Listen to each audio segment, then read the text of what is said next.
மனசளவில் நிறைய பாதிக்கப்பட்டேன். சரியா? போட்டி போகிறாங்க யாரெல்லாம் உனக்கு என்னென்னலாம் சொல்லி பார்த்தாங்களோ அவங்க முன்னாடியெல்லாம் நீ வாழணும்னு நினச்சி வந்துவாங்க. சரியா?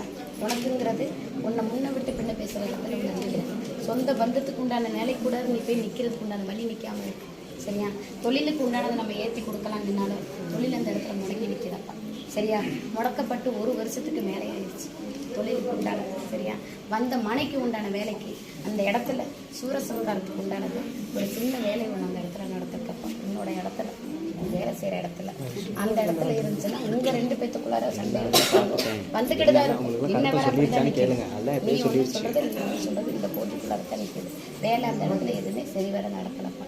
உள்ளுக்கு வந்த ஆளும் நிற்கிறதுக்கு உண்டான வழி இல்லை வெளியே போகிறதுக்கு உண்டானது அந்த அளவுக்கு உள்ளுக்குள்ளே இருக்குது. நின்றுக்கிட்டே வேலை செஞ்சு கொடுத்துட்டாங்க. வேலை இந்த அளவுக்கு பொண்ணு தெளிவாக வேலை செஞ்சிருக்கு. அதை செய்ய வச்சது ஒரு ஆள், அதை செய்ய வச்சது ஒரு ஆள், சிநேகித வழியில் உள்ள ஆள். சரியா?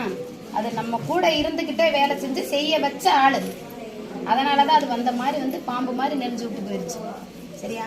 ஆளுக்கு உண்டான வினையை நான் காமிக்கிறேன். என்ன இடத்துக்கு தேடி வந்திருக்கேன். கருமை வினையை நான் அனுப்பிச்சு விட்டு நான் கொடுக்கேன். புரியுதா? பார்த்து சொல்லணும்.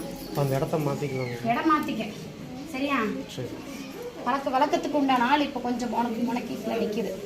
சரியா? ஆளுக்கு கொஞ்சம் நேரம் சரியில்லாமல் நிற்கிது. ஆள் வேற ஒரு பிரச்சனையில் சிக்கிறதுக்கு உண்டான வழியை காமிக்கும் போது நீ ஆள் இதுதாங்கிறத தெரிஞ்சுக்கும். இப்போயே கொஞ்சம் நெஞ்சம் உனக்கு தெரிஞ்சிருக்கும். முழுசாக நான் காட்டி கொடுக்குறேன். சரியா? இதை கொண்டு போய் இப்போ இருக்கிற வர உடனே மாற்ற முடியாது. எதையுமே உடனே நான் காத்து வரணும்ல, அது வரை நான் தொழிலை ஏற்றி கொடுக்கணும்ல. இதை கொண்டு போய் 4 வெட்டி குங்குமம் வச்சு கற்பூரம் பற்ற வச்சு ஃபுல்லாக காமிச்சிட்டு என் கனியை வாசம் முன்னாடி கட்டி விடணும். சரியா? 3 நாள் கழிச்சு எடுத்துக்கலாம். 5 நாள் கழிச்சு குளிஞ்சு விட்டு தூக்கி தூரமாக வீசிட்டு வாசப்படையில் கட்டி விட்டு 5 நாள் கழிச்சு இடத்துக்கு பார்க்கலாம். உனக்கு என்ன தேவை, உனக்கு எங்கே திசை இடம் அமையும் அதுக்குண்டான இடமெல்லாம் நான் காமிச்சு கொடுக்குறேன். சரியா?